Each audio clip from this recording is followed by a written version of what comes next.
Во времена сподвижников, времена последователей сподвижников, табиин, персы, римляне, иудеи, они задыхались.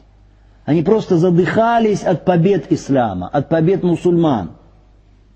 Аллах Субхану Тааля этих врагов ислама облачил в одеяние униженности, позора. Их взоры ослепил свет ислама. Тогда иудеи, персы и другие враги верующих истинной веры, они принялись совещаться друг с другом, что делать. Они задыхались от этих побед ислама, от света ислама.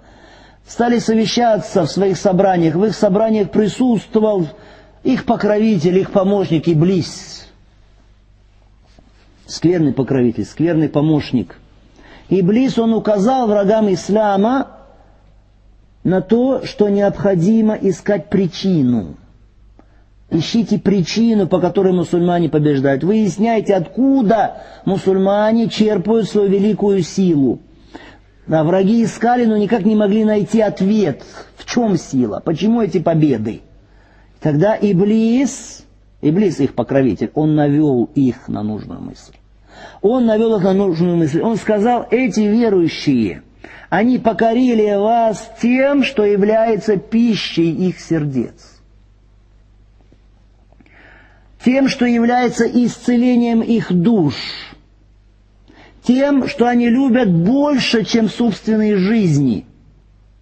Покорили вас Кораном, словом от их Господа, от их покровителя и помощника. Как прекрасен этот покровитель, этот помощник. И они поняли эту мысль, которую подсказал Иблис. И они враги разработали план. И они решили подойти к мусульманам каким путем? Путем возвеличивания Корана. Посмотрите. Путем возвеличивания Корана. Они принялись восхвалять, возвеличивать Коран. Столь рьяно стали делать это, что мусульмане успокоились. Мусульмане потеряли всякую бдительность. Добившись этого, враги, следующим их шагом стало то, что они начали говорить верующим, Коран настолько высок и сложен для понимания, он настолько велик, настолько поэтому высок и сложен для понимания, что оценить его, что понять его могут только великие люди. Ибо и Коран велик. Смотрите, что они сказали. Вы же, говорили они, вы малы и ничтожны.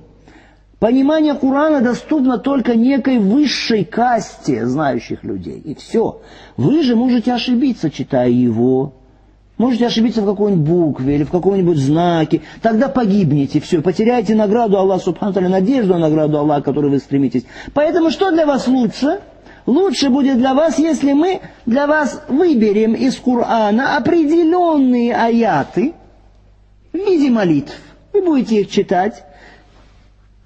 И сочиним для вас некоторые зикры, читая которые, вы даже если ошибетесь, вы все равно не впадете в грех. И таким образом наущали мусульман, и наущая их, таким образом заблудшие враги веры, они тем самым хотели отдалить мусульман от Корана. И так они добились этого во многом. То, что они сотворили, эти враги, это не произошло за день или за два. Эти коварные замыслы, осуществление их потребовало многих лет, долгих лет. Коран настолько велик, настолько высок и сложен, что не надо вам его читать. Ошибетесь где-нибудь, хорошо, и будете наказаны. Вот лишь то, что мы вам из него выделим, то будете учить наизусть, произносить, и все. Хорошо? И мы для вас придумаем зикры. Вы будете эти зикры произносить. Даже если ошибетесь, это не страшно. Главное оторвать верующих от Корана. От понимания его смыслов. Не надо вам понимать Коран. То, что сегодня делают заблудшие группы. Не надо вам понимать Коран. Мы поговорили с вами о тех врагах ислама, которые были во времена пророка, алейхиссалату вассалям, и потом во времена уже табиинов и в последующих поколениях. Современные враги ислама, посмотрите, они наследуют ту же программу, в общем-то, как и их предшественники. Давайте посмотрим, что они говорят. Был такой премьер-министр Великобритании Гладсон. Вот его слова, он говорит, пока этот Коран находится в руках мусульман, Европа не сможет установить свое владычество на Востоке и сама не сможет пребывать в безопасности. Французский губернатор в Алжире в своей речи, которая была посвящена столетию колонизации Алжира Францией, он сказал, мы не сможем одолеть алжирцев до тех пор, пока они читают Коран и разговаривают на арабском. Мы должны ликвидировать арабский Коран. И в гимне французских колонизаторов, колонизационные войска, в их гимне говорилось, я иду, то есть солдаты пели это французские, я иду, чтобы уничтожить проклятый народ, чтобы сразиться с исламом и стереть Коран всей своей силой. Посмотрите, братья, посмотрите на то, что эти враги прекрасно понимали, что источником силы мусульман является Коран. И, несомненно, это так. Коран – несотворенная речь Аллаха. Если бы Коран был творением, он бы не обладал тем влиянием, какое имеет он. И заблудшие группы, которые себя относят к исламу, якобы вроде батинитов, джамитов, философов, они утверждают, что Коран сотворен, что он есть творение. Если кто-то говорит, что это Слово Божие не сотворенно, они обрушиваются на него, говорят, ты уподобляешь Аллаха творением, ты муджассимит, ты антропоморфист и так далее. Они, эти заблудшие, на самом деле следуют за врагами ислама. То есть они реализуют планы. Планы кого? Собратьев обезьян и свиней. Возможно, эти еретики вообще желали бы отвергнуть само существование Аллаха Субхану ва Тааля. Эти философы, и джахмиты, и батиниты, и прочие. Но открыто произнести подобное они не могут. Потому что сразу люди отвергнут их. Хотя, может быть, и это их цель. Поэтому они боятся прямых высказываний. И поэтому начали нести подобную ересь. Посмотрите на их книги. Посмотрите на их книги. Творец существует и не существует. Да, вы найдете в книгах. Мутакеллимов, алюль калам. То есть существует вроде бы, но и не существует, потому что если сказать существует, то это будет означать уподобление, поэтому это не существование, а не существование и существование. Аллаху Акбар. Или говорят, Аллах Творец не внутри мира и не вне мира, не слит с миром и не отъединен от мира. Посмотрите, это слова этих сект, которые сейчас работают кругом на постсоветском пространстве.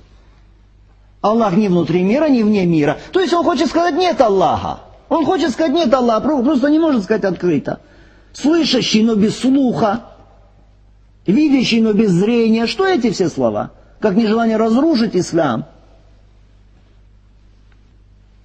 Был некий Уильямс, христианский миссионер. Он сказал, лишь когда нам удастся лишить арабские страны Корана и Мекки, лишь тогда мы сможем заставить мусульманина следовать путем западной цивилизации, вдалеке от Мухаммада и его книги.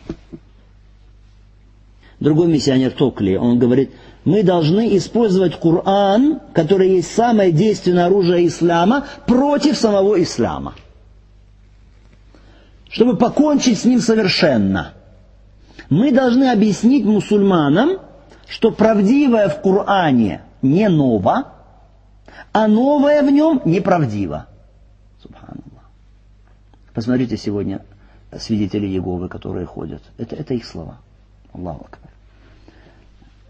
Министр по делам колоний французский Лакост, когда правительство стало его упрекать, что провалился план отдаления алжирских девушек от исламского пути.